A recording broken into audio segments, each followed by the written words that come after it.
In your book, you go after materialism specifically, and I remember a chapter in there where you're talking about the universal, objective, eternal truths proves that we're not just looking at atoms out here. I mean, the fact that we can reason with abstract objects means that materialism can't be held. And so if there is something beyond the material, such as those universal truths which you discuss in your book, not only is materialism false, but you even use those eternal truths as a proof for God. Could you speak to that?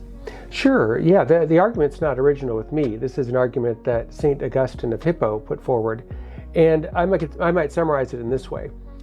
It's a reality that 2 + 2 = 4. And that reality is not a reality that depends on anything material.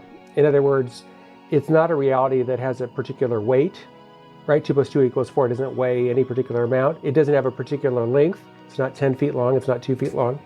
So it's not a material reality. And you might say, well, where does that reality exist?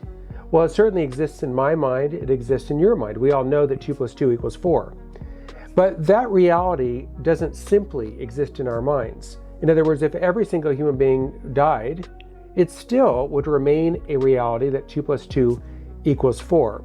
So that reality doesn't exist in minds that are contingent, minds that come into existence and go out of existence. And so if that reality exists in a mind, it has to exist in a mind that is eternal, that's necessary.